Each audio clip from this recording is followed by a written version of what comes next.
Welcome to Retirement with Jim.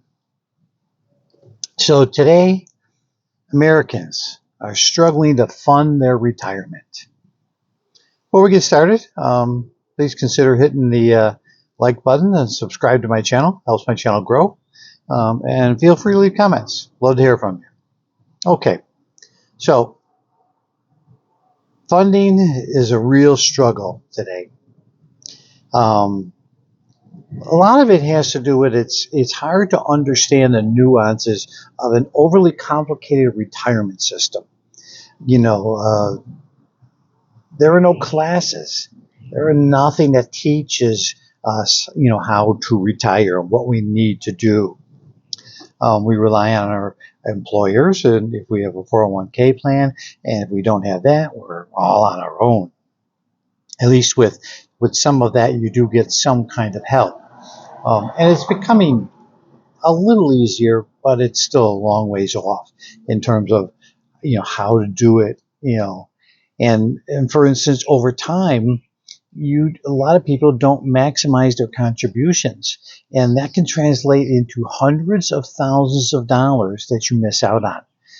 So understanding the system and how you retire is really important if you are going to maximize, your contributions and maximize, what your portfolio is going to be able to do for you.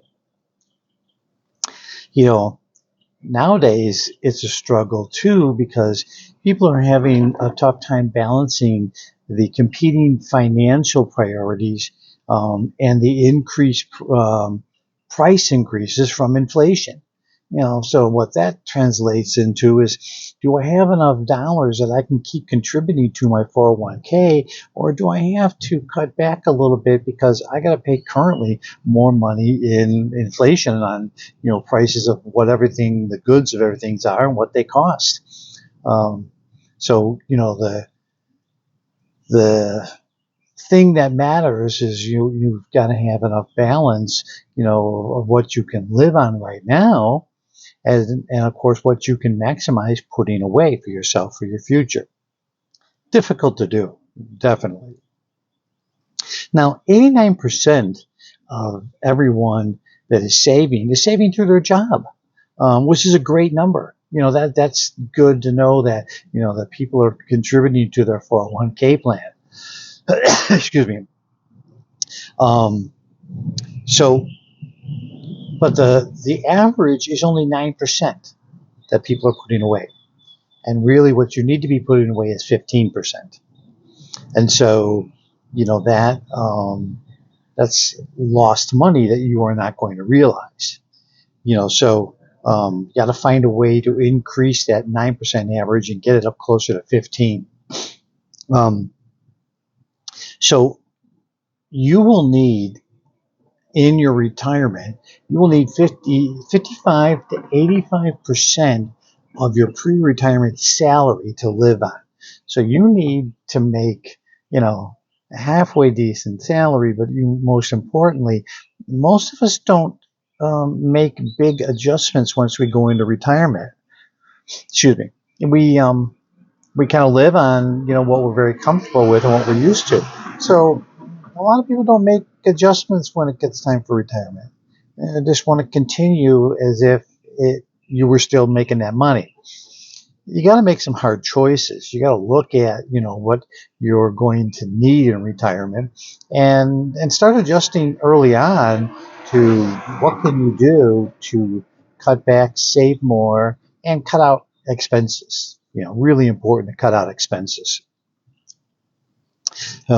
If you start late, you'll need a larger contribution just to catch up. Fidelity Investment, estimates that a 35-year-old needs to contribute 23% as opposed to 15% of someone who started at 25. Well, let's face it, I think everyone is a lot more in tune to the retirement now, but I know when I started, I wasn't really so in tune to it. And I started late. I had to catch up and, never really did catch up as much as I wanted to. So it's really, got to keep that in mind. 50% of people, once or as they get ready for retirement, have this belief that they can withdraw up to 10% of, when it comes time to withdraw from their 401k. And that is not true. The standard is 3 to 4%, where the myth of 10% came along. Not really sure, but somewhere it got started and people kind of believe that 10% is a good number, and it's not. Morningstar Financial estimates that the safest withdrawal rate is 3.7. And that's kind of where I sit. I sit at about 3.5%. So pretty close to that. Now, most people have a retirement savings plan. People are all good about that. But do you know that you really also need, besides that, you need to have a retirement spending plan? And most people don't put that together. They think about retirement and they start saving and they're really good about that. But along the way, at no point did it occur to them that they need to have a spending plan so that they keep everything in balance and they make sure that they don't overspend and they'll make their money last. So the spending plan as well as the financial saving plan, they are equally important. And it's amazing because so many people don't have a spending plan. Never really doesn't occur to them. You need to have 3 plans. You need to have your best, your worst, and your probable scenarios.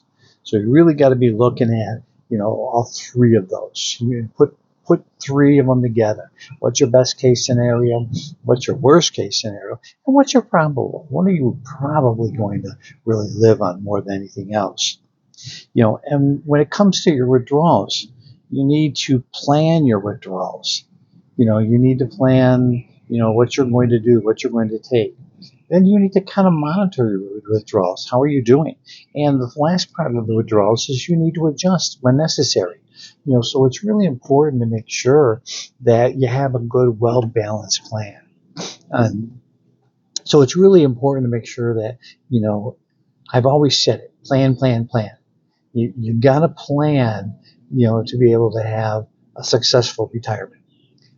If you plan, it also is going to help you have a lot more confidence in your retirement plan, and you'll feel confident. You'll worry less about that your money lasting and being able to do the things you want to enjoy.